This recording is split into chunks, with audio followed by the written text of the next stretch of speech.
So much territory, so much power already taken so quickly, but there's no pause, no consolidation in this rebel advance. Instead, unrelenting momentum on the road south toward Homs.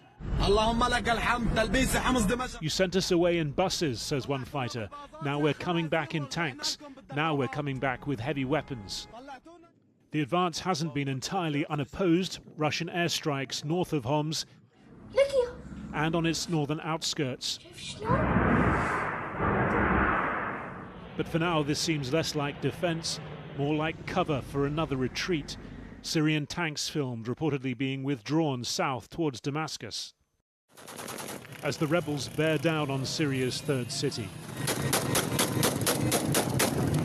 Just a week ago, similar scenes were playing out on the roads to Aleppo. Now CNN reporting from a city firmly under the control of the Islamist rebels of Hayat Tahrir al-Sham.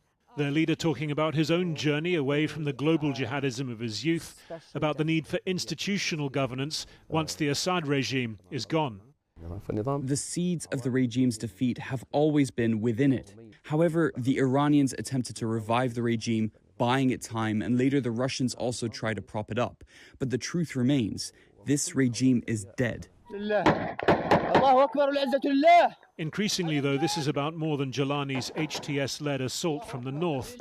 Around the country, anti-Assad forces capitalizing on regime weakness. This an assault on an army base in the far south, near the city of Deraa. Nearby, border crossings with Lebanon, also now under rebel control. This a strategic area for Assad and for Iran, which has a substantial militia presence here. Rolling localized rebellions spawning regional consequences. In the occupied Golan Heights, Israel has been reinforcing its positions after carrying out airstrikes on border crossings further north between Lebanon and Syria. On Syria's Mediterranean coast, regime soldiers rallying to defend their heartlands. The officer telling them their comrades fighting bravely on the front lines, that the situation there was completely under control. But if Homs falls to the fighters bearing down on it, those soldiers will be cut off from their capital. The speed in which they're advancing in is incredible. This is a truly existential threat for this regime. And I think they realize that. I think their allies realize that. But also I think the rebels are very much convinced that they can put enough pressure on this regime to potentially lead it to collapse entirely. A sense of that jeopardy evident today in Syria's east, where army columns were heading back to reinforce Damascus. Some sense of coordination on show, this convoy of American Humvees are the Kurdish-led Syrian Democratic Forces coming in to fill the vacuum in and around the city of Deir Ez-zor.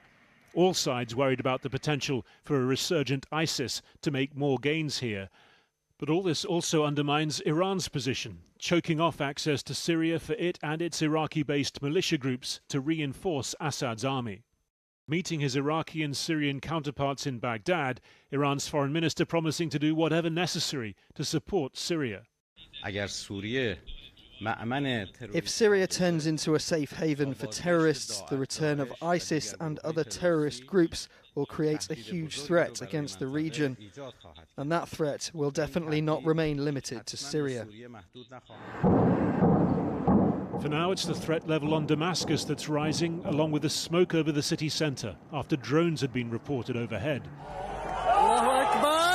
Last night in Hama, they felled the statue of Bashar al-Assad's father, Hafez, its head sheared off as it fell.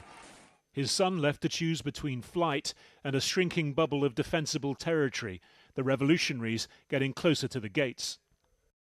Well, the Syrian filmmaker Wad al-Khatib reported for Channel 4 News from inside Aleppo before she was forced to flee in December 2016.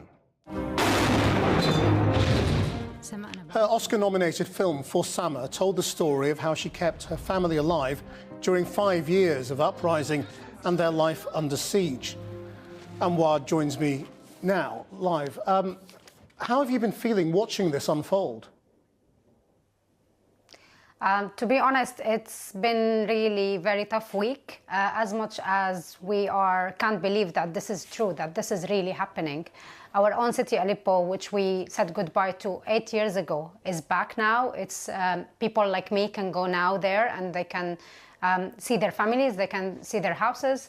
And not just, Aleppo, which is even Hama, it's the first time it's out of the regime control as the fourth bigger city in Aleppo. In Syria. And how do you feel about this rebel group HTS? I mean, they are not Democrats, but their leader tried to give a very moderate interview to CNN, sort of saying, well, we're not Al-Qaeda, basically. Yeah, definitely. I mean, this is for me, and I think for so many Syrians, this is the last on our list of worries. We have so much more concern. What we were worried about in the last couple of days, which has happened in Aleppo and also in Idlib, where the regime, backed by Russia, has attacked 2 hospitals in Aleppo and 3 hospitals in Idlib. What we are really worried about now is what's going to happen next. Who's going to stand with the regime again? Who's going to support him again? We really have so much hope that this is the end, and we have so much hope that we're going to witness this at any second. The regime will fall, and he's already fallen. The conversation about HTS and who's going to control this city, it's coming, and it's definitely has its own concerns. But for me, we lived under shelling, bombing. We were besieged for months in Aleppo, for years in other areas in Damascus countryside. We've been attacked by chemical weapons, all kind of certain of different weapons, and the international community was watching this. So for me, this is a really, really much less concern at this moment. But what kind of future do you see possible for Syria, given the different groups? The what's left of the regime, the Kurdish forces, and all the different rebel groups? I think this week, this 5-6 days, has assured us all, show us all that we as Syrian people, we do love each other, we do want to live with each other. All the cities that the rebels entered today were welcomed by its own people. So many of these rebels who entered the city, they are the children of these cities. They were born there, they have their families there. So for us, it's not about what happened in the last 13 years. And each one, especially the regime, Assad and every one of their officials, will be held for accountability. We have now the whole future. Before these 5 days, if you ask me the same question, I would tell you that I don't see any light at the end of that tunnel. Today, we have our future, we own that, and we have to keep fighting for that. I mean, when you say people can go back, I mean, it is still a country at war. What would it take for you to go back and people like you? I think I'm talking now more, which is more makes sense and more reality, is for the IDPs, people who were displaced inside Syria internally. We have people who were from Hama city or Homs city or even Damascus and Damascus countryside who've been forcibly displaced to Idlib, northwest of Syria. Today, so many of these people managed to go back and to see their own houses again. So many of the detainees who were in these prisons managed to be released and to get out and to meet their families again. So I think it's a matter of time. When we were in Aleppo, we lived under very circumstances, no one can even imagine this, and people who have seen my film for summer, they can totally understand that. For us, it wasn't never about the risk. We are willing to risk our lives for our country. We want to fight for our country. But, Assad made it impossible even for us, to stay there and to keep our fight for our own rights.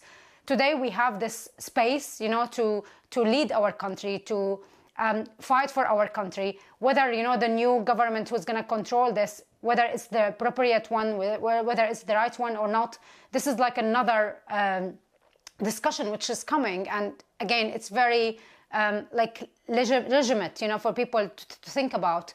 But now at least we have hope to get our country back, because with Assad, will never be the case. Wad al-Khatib, thank you very much. Well, earlier today, I spoke to the former US ambassador to Syria, Robert Ford, and I began by asking him how he thought this conflict could end. I don't know where this will end. I think there's still much to play out with a complex set of variables still in play. I mean, it's striking, though, how people seem to be abandoning President Assad, Russia telling its people to get out. I've been speaking to people who used to support the regime who are now refusing to do so and are actually now calling for everyone to come together in some kind of future. I mean, what kind of future is possible?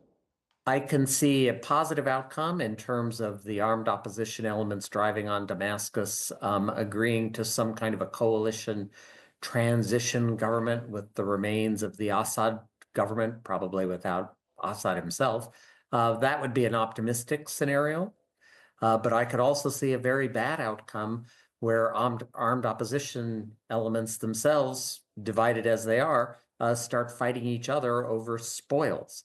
Not so different from Libya, for example. And this really is in the hands of Syrians. I mean, you say that, but Syria is one place where there are so many external players involved. Why do you think Iran appears not to be doing more to try and prop up Assad, first of all?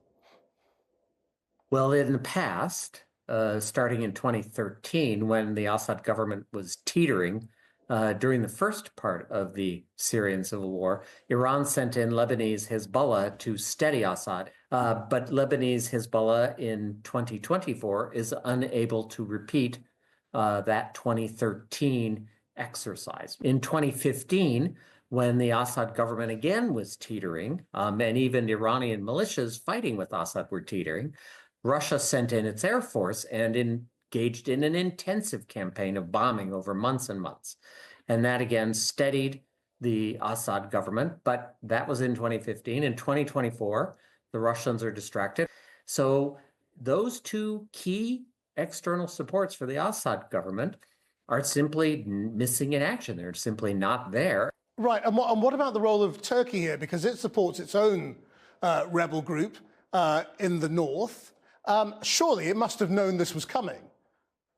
I think the Turks did know it's coming. Everything I have heard from persons talking directly to Turkish officials is that, the Turks discouraged HTS and Jolani, its leader, from launching the offensive because they were worried that Jolani would quickly run into trouble, that the upsurge in fighting would create new refugee flows that would come into Turkey, and Syrian refugees in Turkey is a sensitive Turkish domestic political issue. The Syrian opposition factions closest to Turkey only launched their own attack 3 days later after Jolani had made lightning progress towards Aleppo. I think now the Turks are essentially letting the chips fall where they may. And the Syrian army appears to have collapsed. The morale in the Syrian army is obviously terrible. They've taken terrible losses over the past 12, 13 years. And the conscripts are poorly paid. Corruption is endemic. And so you see them unable to set up a defensive line. Robert Full, thank you very much indeed. My pleasure. Nice to be with you.